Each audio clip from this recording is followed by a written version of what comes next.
Yeah, so if you want to see some proper evidence of glacial activity, come to Loeriesfontein. This takes us quite a leap further back in history, 300 million years. Yeah.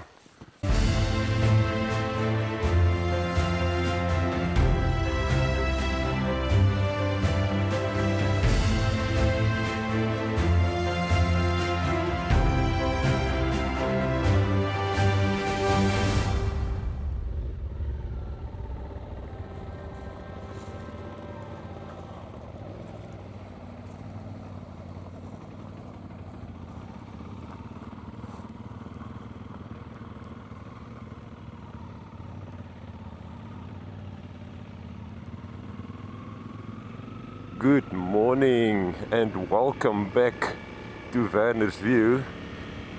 Yeah, we are departing here from Rock Ridge Manor in Loeriesfontein. And I say of course we, because it's myself and my brother Emil. Just look at that beautiful CF Moto 450 MT.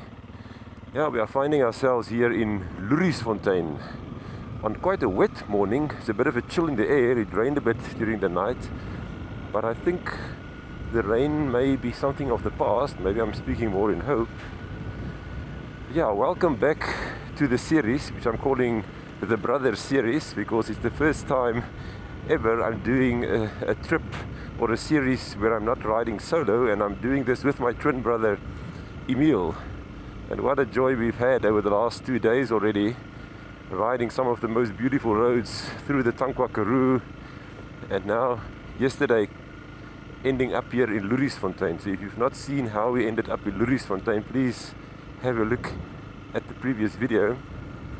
But yeah, we've got an interesting trip planned again for today. It's going to be about a 300-kilometer journey, which will take us to the town of Niewoudtville and also through the Cederberg. Yo, I'm looking forward to riding through the beautiful roads of the Cederberg again. Emil has never ridden those roads, so to me it's quite a lot of fun to show him those beautiful roads. But yeah, we are still riding through the town of Loeriesfontein a bit, because there's one important place that I just want to make a quick stop, because Loeriesfontein is world renowned for being the place where you will find a windmill museum or a windpomp museum, where there's quite a number of historic windmills being commemorated in that museum. But as I mentioned yesterday, the town of Loeriesfontein was established already in 1894 when a traveling salesman of Bibles called Fred Turner established this town and laid out this town, and he had a trading store here, and that trading store is still in the Turner family. Apparently his grandson still owns the store today. But this windmill museum is also known as the Fred Turner Windmill Museum, so it is commemorating him. Maybe just something about the name Loeriesfontein. One might be mistaken to think that Loeriesfontein refers to the bird called the loerie, but no, that is not where this name comes from. It is actually named after a Jewish salesman, traveling salesman, who was called Loerie, and this is where the name Loeriesfontein comes from. The loerie, the bird, is actually not endemic to this area at all, so not to be confused. So yeah, I think now we're probably riding more down the main street of Loeriesfontein. A wet Loeriesfontein. I mean, this is an arid region, so seeing the roads so wet is actually quite special, I think. You can see the clouds are still hanging quite low. So let's just find that museum. There's still about a kilometer or so to go. There's the library of Loeriesfontein. It seems there's a hospital or a clinic is down this way. I see there's a church on the hill with two beautiful quiver trees in front of the church. This is quiver tree country. Yesterday on the road to Loeriesfontein we already saw beautiful quiver trees next to the road. Those are such special trees. Of course, a quiver tree is not a tree at all. It's actually part of the aloe family, but it looks like a beautiful tree. Not quite sure what is the main road of Loeriesfontein, but this may be it. Now there's a bit of a chill in the air, so we put on our extra rain protection. I've got my rain jacket on. Emil has also got a windbreaker under his jacket. So this is the Windpomp Gastehuis, so the windmill guest house here. So they are celebrating windmills here in Loeriesfontein. So yeah, what you are experiencing at the moment is peak morning traffic in Loeriesfontein, so you need to be on the lookout. Apparently this first store of Fred Turner is here close to where the spur is. I'm not quite sure if it's on the same site, but it is around this area. I'm not sure how old this church in Loeriesfontein is, but it looks a little bit more modern than some of the other churches we've seen on this series so far. Neat. Let's see if we can see some of these. We're not going to go into the museum, but I expect to see a few of these windmills outside. Yeah, so here it is, the Fred Turner Museum. Yeah, you can see some of the windmills down there. Yeah, so we just made a stop here on a beautiful morning actually in Loeriesfontein to have a look at the Fred Turner Windmill Museum. So you can see here is the windmill museum, and this is the building, but it seems like, yeah, they on the door it says Baptist Church, and I'm not sure if this was a church originally, but now it is the Windmill Museum. So it seems like you have windmills of all shapes and sizes here. I'm just going to have a bit of a look or a peep over the fence. I think we're a bit early in any case if we wanted to go into the museum. Yeah, but you can see, look at all the models there. Apparently there's 27 of these old windmill models that is on display here, and you can probably learn more of the history. I'm no windmill expert, but apparently names like Atlas, Hercules and Spartan is here. I know the Climax models are also quite common in South Africa, so maybe one will see some of this as well. Yeah, there is some Atlas, Massey Harris. Yeah, interesting. I think this is an interesting place to come and visit. So yeah, it's one of only 2 windmill museums globally. I think the other one is also in South Africa. So Loeriesfontein is also actually known as the windmill capital of the world. Yeah, I find this interesting. But yeah, let's hit the road. So we're gonna go in the direction of Niewoudtville. Yeah, I want to thank Mornay. He is one of the Vaners View viewers. Thanks Mornay. We met there in Cape Town at the Waterfront Mall in January, and you told me about the Windmill Museum in Loeriesfontein. If it was not for you alerting me about this, I would never have known about it. And I find it fascinating to go and visit interesting places like this. So at least I could make a brief stop now at the Windmill Museum in Loeriesfontein. So that was great, sharing your knowledge of this area.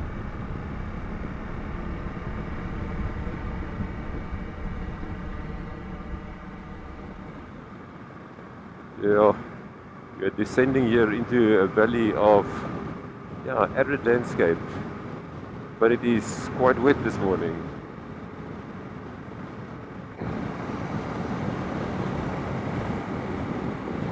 Yeah, so Emil is based in the Wild Coast or the Transkei area of South Africa, so he is not from this part of the world. So for him it is all a new experience to see all these places. And he's riding that magnificent CF Moto 450 MT. What a great bike. I mean, we've done now more than 700 kilometers on this series already, and it is just performing excellently. So maybe I can just acknowledge Motorrad Motorcycle Rentals there in Pardon Island in Cape Town, that where we are renting this bike from. We got excellent service there from Lourens, the owner. They set up that bike perfectly. They even put on brand new tires. So yeah, we really appreciate the service we got from them. and it's just making this series and this ride together an absolute joy. I will still get onto that 450 MT myself. I would like to review it a bit and see how it feels compared to the CRF 300 Rally. It is a bit bigger, it's a bit more powerful, so I think that will be a very nice ride. Yeah, so they also added the pannier bags to the bike, so motor rentals are quite geared up. You cannot only, well, it's not only about the bike rental, you can also rent additional equipment you may need for any trip, like the pannier bags. They even do helmets, so they are well geared. They of course also cater for the overseas market, so if you come from, if you're a foreigner coming for it as a tourist to South Africa, that is the place to go to rent motorcycles. I mean, the CF Moto is just one of their cheaper options, but they've got a fleet of BMW GS's, which is the main motorcycles they rent out. So from all shapes and sizes you can get there. Of course, I'm doing this trip again on my Honda CRF 300 Rally. This is the bike that I've done all previous series and trips with.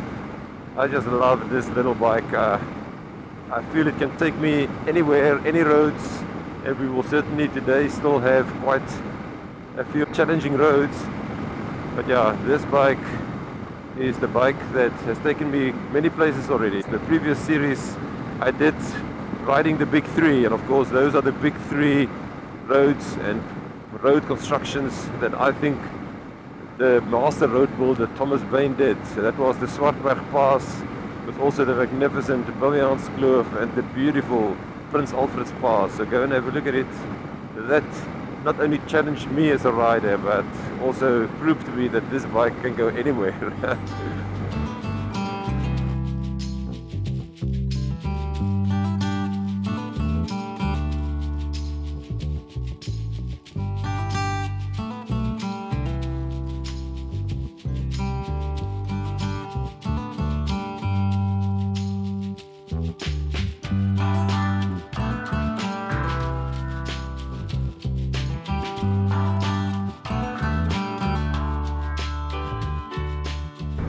Yeah, we are now making a turn here to go to the Gannasbos Quiver Tree Forest. So I think it's a little bit, about 3 or 4 kilometers on a dirt road. So let's see. And of course in Afrikaans, a quiver tree forest is known as a kokerboom, woud. Yeah, okay, unfortunately I cannot show you the Gannasbos Quiver Tree Forest because I started filming it, and then I got to an information board where it says filming is actually not allowed because it's private property and you need to arrange this with the owner up front. So yeah, I was not aware of this, so I will then not use that footage. So that is a bit unfortunate, but maybe I can just give you a little bit of information about this Quiver Tree Forest. This is the biggest in the southern hemisphere, and the quiver trees there are 150 to 250 years old. So yeah, it's very old, and it is the highest concentration in the southern hemisphere. So Andeli and myself have visited Gannasbos Quiver Tree Forest before in our other channel, Back Road Chronicles channel, the channel I do with my wife. So what I'm going to do is I'm going to put a few snippets of the filming that we did of the quiver trees from that video, and I will also put a link to that video in the video description. So you're more than welcome to go and have a look if you want to see more of the quiver tree forest. We did cover it quite well in that video. So yeah, unfortunately I cannot show it to you today, and they also don't allow drone flying without permission. So I will have to plan better, and maybe next time make my arrangements before I come. So we are now riding past the stopping area of the Niewoudtville Waterfall, and the waterfall is just there. But yeah, I don't know, yeah, it seems to be open, but we're not going to make a stop now. It is a little bit of a distance to walk there, and I will not feel comfortable simply leaving the bikes. It's a spectacular waterfall, especially if it is in rainy season, so well worth the stop. But today we are just passing by. Yeah, Niewoudtville, I just want to make a quick stop at the beautiful, beautiful Dutch Reformed Church in Niewoudtville. That is a beautiful stone church. Now, Niewoudtville is relatively younger than towns like Calvinia and Sutherland. It was only established in 1897, and it is named after the Niewoud family, which apparently are farmers in this area, have been farmers for a long time. There's certainly Niewouds that also farms down towards the Cedarburg side, and that is what the town has been named after. But what Niewoudtville is best known for is the wildflowers that you see here, even in town during springtime. Come September, October, this town is beautifully decorated with the most beautiful wildflowers. But there's many, many stone buildings. Look at these beautiful stone buildings here as well. Sure. There the church is peeking out. Let's just make a stop there. Hey, everywhere you can see the beautiful stone buildings. This is the Niewoudtville Hotel. Yeah, just look at that church. Yeah. Now, seeing that the town of Niewoudtville was established in 1897 only, this church cannot be older than that, and indeed it is not. It was built, I think, 1906 or 1907, which still makes it well over 100 years old. But yeah, this is a superb example of the stone buildings in Niewoudtville. We made a stop here at the beautiful Niewoudtville Dutch Reformed Church. Yeah, it is really situated here on quite large church grounds, so it is a bit removed from all other buildings in the town of Niewoudtville. Yeah, so the CF Moto 450 MT and the CRF 300 Rally are parked here right in front of the church.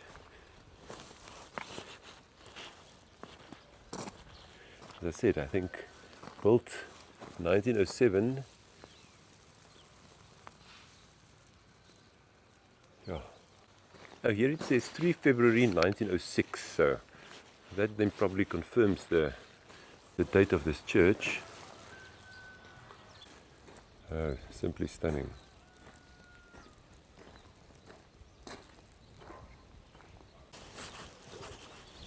Yeah, and the little bell tower is also built out of this sandstone.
Yeah, what a wonderful stop here at the Dutch Reformed Church in Niewoudtville.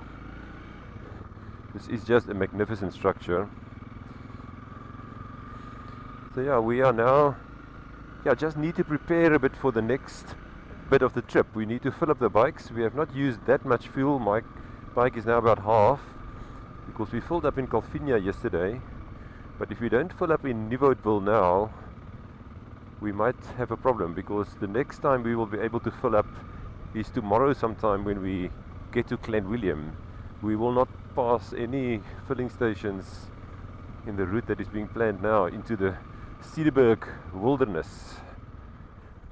So we're leaving Niewoudtville now in a southerly direction, and we will immediately start riding on dirt roads, and that will then be basically dirt roads for the rest of the day. But as I always say, dirt roads, that's where the adventure starts. So we are now about 7 kilometers south of Niewoudtville, and I just want to make a very quick stop here. It's a place named Loeriesfontein, and this is where there is a glacial pavement. I find that quite interesting. Let's go and have a look. Yeah, right here next to the road at Loeriesfontein, there's apparently a glacial pavement. Now, I didn't know what a glacial pavement was until I researched a bit for this trip, but that is apparently a place where 300 million years ago the glacial sheet covered these areas, and then South Africa was still part of Gondwanaland, so it was still part of one large landmass, and these glaciers moved and shifted and made the markings on the rock floor that we can see today. I find this kind of information or history fascinating, so let's go and have a look. So there you can see glacial pavement. In Afrikaans it is gletser vloer, so a glacier is of course a gletser in Afrikaans. And yeah, the bikes brought us here. Can we go through that gate, Emil? Yeah.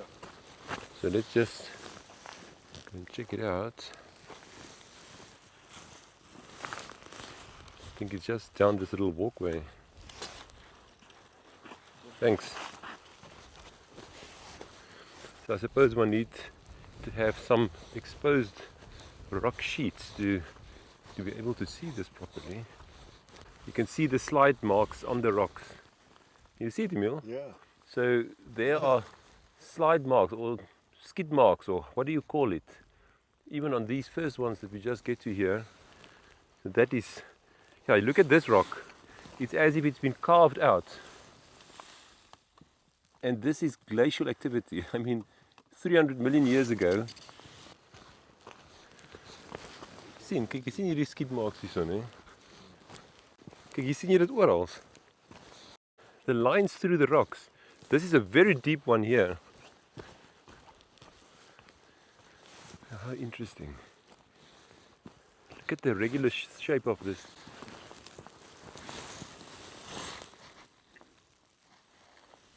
So this is now a glacial pavement. Yeah. Oh, this is stunning. There's some information there. Yeah, they say produced by ice flows from 300 million years ago. Mm-hmm. Yeah, so it's definitely the linear ridges that they talk about there. Yeah, so if you want to see some proper evidence of glacial activity, come to Loeriesfontein, 7 kilometers south of Niewoudtville. You can clearly see it.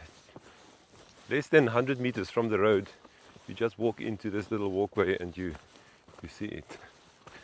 Now, you know me, I like talking about history, but this takes us quite a leap further back in history, 300 million years. Yeah.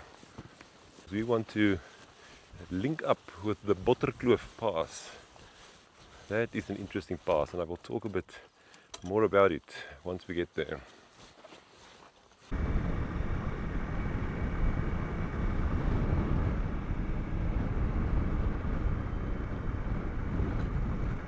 Now, so there are quite a number of farms here, of course, so here we are passing some farm buildings. I can only assume that they farm mostly with sheep for both wool and mutton production and so on. Yeah, indeed, there you may not be able to see, there's some merino sheep walking in the fields. Now we are crossing a river here now. What is this river? Oh, it's the I think it's the Oorlogskloof River. Yeah, interesting. I suppose water can come down quite a bit during the rainy season. This is quite a high drift, yo.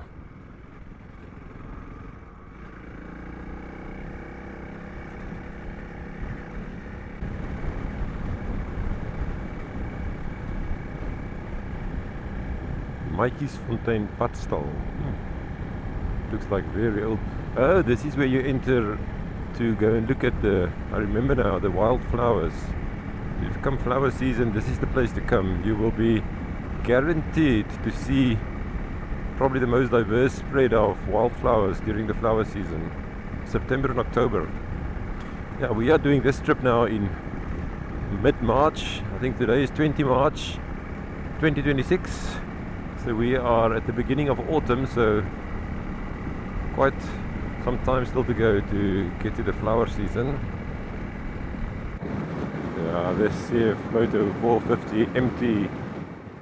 It looks like such a smooth ride. It takes these dirt roads in its stride. It feels like a big bike, and it probably is to some degrees, but it's only a 450. Yeah, we have made it now to the R364, and we're going to make a right-hand turn here to Clanwilliam. Yeah, this is still dirt road continuing.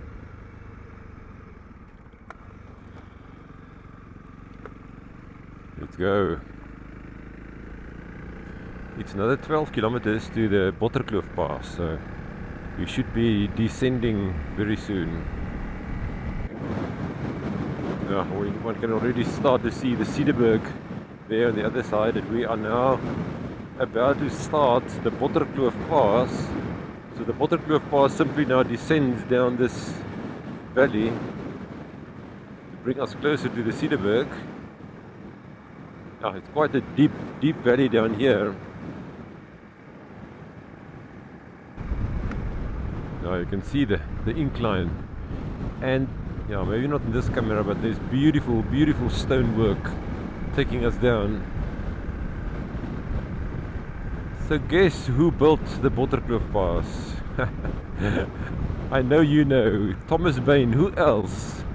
So this is the start, and yeah, he of course made use of his famous dry stone wall building technique, and we just saw it there when we entered, and we will ride some of it now. So the Botterkloof Pass simply descends now down to the valley floor by about 345 meters.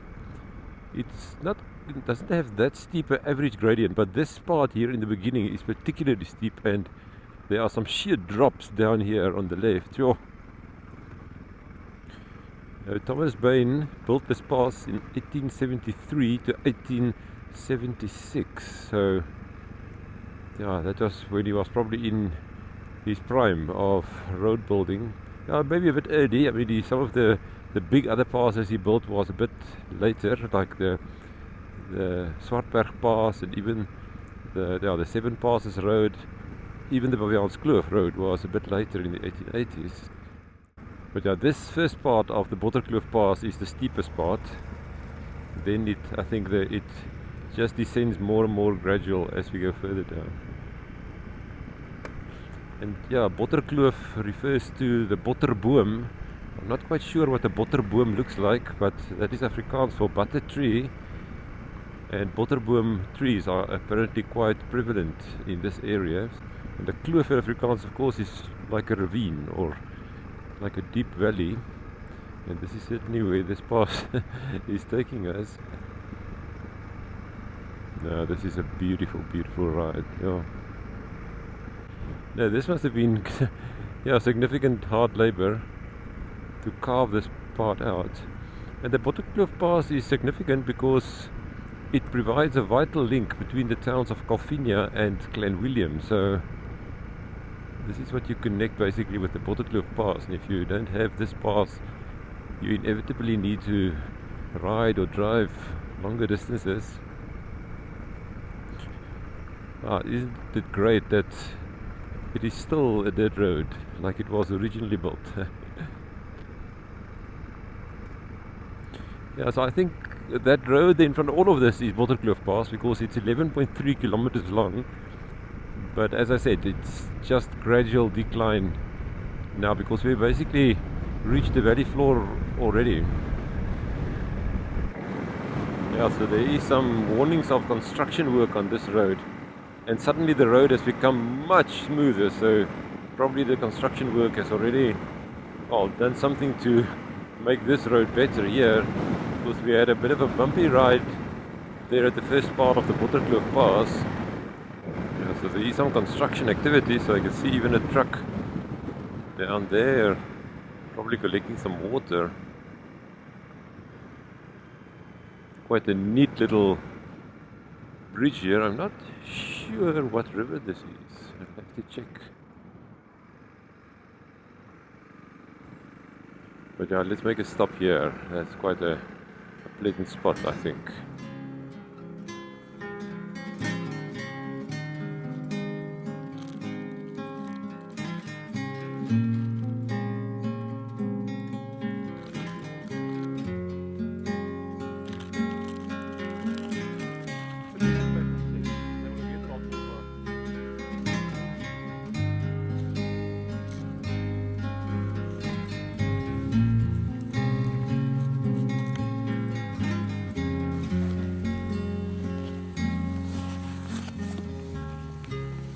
Yeah, some of you might have noticed this blue pipe. I've got the Camelback water reservoir.